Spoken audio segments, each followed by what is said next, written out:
തെരഞ്ഞെടുപ്പ് തോൽവിക്ക് ശേഷം ബി.ജെ.പിക്ക് തന്നെ ലഭിച്ചിരിക്കുന്ന ഇന്റലിജൻസ് റിപ്പോർട്ട് പാർട്ടിക്കുള്ളിൽ തന്നെ വലിയ ആശങ്ക പരത്തുകയാണ്. കേന്ദ്ര സർക്കാരിന് തുടർച്ചയായി സംഭവിക്കുന്ന വീഴ്ചകൾ, അതിനവർക്ക് കിട്ടുന്ന തിരിച്ചടികൾ ഒന്നും തന്നെ അടുത്തിടെയായി അവർക്ക് തടുത്തു നിർത്താനാകുന്നില്ല. നരേന്ദ്രമോദിയുടെ തന്ത്രജ്ഞതയും അമിത്ഷായുടെ ധീരതയും അവർക്ക് നഷ്ടപ്പെട്ടിരിക്കുകയാണ്. അതൊക്കെ മറന്ന മട്ടാണ് ഇപ്പോൾ ഉള്ളത്. എല്ലാത്തിലും കാലിടറുന്ന നരേന്ദ്രമോദി ഒരു ചരിത്ര നിയോഗം പോലെ ഒരു വ്യാഴവട്ടക്കാലത്തിന് ശേഷം സ്വയം ഒരു വിരമിക്കൽ പ്രഖ്യാപിച്ചാലോ എന്ന് ചിന്തിച്ചു തുടങ്ങിയിരിക്കുന്നു. ജന്തർ മന്ദറിലെ വിദ്യാർത്ഥി പ്രക്ഷോഭത്തിന് മുന്നിൽ പൂർണ്ണമായും പരാജയപ്പെട്ട് അടിയറവ് പറഞ്ഞതിന് പിന്നാലെ പാർട്ടി ദേശീയ അധ്യക്ഷൻ നിതിൻ നബീൻ്റെ സ്വന്തം തട്ടകത്തിലെ തോൽവി അത് ദേശീയ രാഷ്ട്രീയത്തിൽ ബി.ജെ.പിക്ക് വലിയ തിരിച്ചടി എന്ന് മാത്രമല്ല, അത് ചില സൂചനകൾ നൽകുകയാണ്. അതായത് വടക്കേ ഇന്ത്യയിൽ ബി.ജെ.പി തകർന്നു തുടങ്ങി എന്നുള്ളതാണ് വ്യക്തമാകുന്നത്. 52,000 വോട്ടിന് ജയിച്ച ഒരിടത്ത് 20,000 വോട്ടിന് തോൽക്കുമ്പോൾ ഉണ്ടായിരിക്കുന്ന ആ മാറ്റം അതൊരു ബി.ജെ.പി വിരുദ്ധ തരംഗം തന്നെയാണ്. അതുകൊണ്ട് ഇത് ബങ്കിപ്പൂർ മണ്ഡലത്തിൻ്റെ മാത്രം തീരുമാനമല്ല, മറിച്ചത് ബീഹാറിലെ നിലവിലെ തീരുമാനമാണ്. അവർക്കത് കാണിക്കാൻ തെരഞ്ഞെടുപ്പില്ല.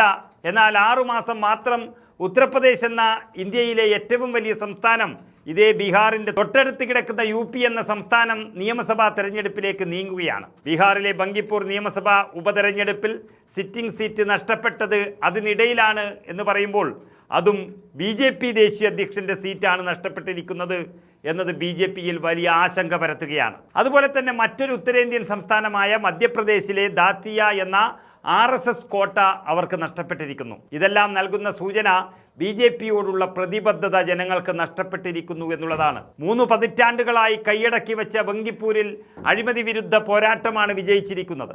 വിദ്യാർത്ഥി പ്രക്ഷോഭത്തിനൊപ്പം ഇത് അയോധ്യ കൊള്ളയിലേക്ക് ആണ് വിരൽ ചൂണ്ടുന്നത്. ദേശീയ രാഷ്ട്രീയ ഭൂമികയിൽ വഴിത്തിരിവാകുന്ന ഒരു ഫലം കൂടിയായി ഇത് മാറിയിരിക്കുന്നു. കാൽക്കീഴിലെ മണ്ണൊലിച്ചു പോകുന്നത് ബി.ജെ.പി നേതൃത്വത്തിന് കാണാതിരിക്കാനാവില്ല.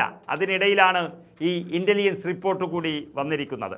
നിതിൻ നബീൻ 4 തവണ ജയിച്ച മണ്ഡലമാണ് ബങ്കിപ്പൂർ.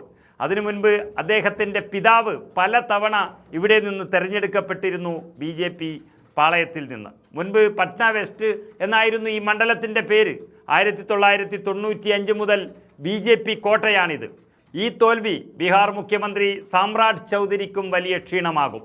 നീറ്റ് ചോദ്യക്കടലാസ് ചോർച്ചയിൽ വിദ്യാർത്ഥി സമരത്തിൻ്റെ അലയൊലികൾ ബി.ജെ.പിയുടെ അണികളെ തന്നെ സ്വാധീനിച്ചുവെന്നാണ് അവർ തന്നെ അന്വേഷണത്തിൽ കണ്ടെത്തിയിരിക്കുന്നത്. കേവല ഭൂരിപക്ഷം പോലുമില്ലാതെ കേന്ദ്രത്തിൽ അധികാരത്തിൽ തുടരുന്ന നരേന്ദ്രമോദിക്ക് എന്തെങ്കിലും തീരുമാനമെടുക്കാൻ പലരുടെയും കാല് പിടിക്കേണ്ടുന്ന ഗതികേടാണ് ഇപ്പോൾ ഉള്ളത്.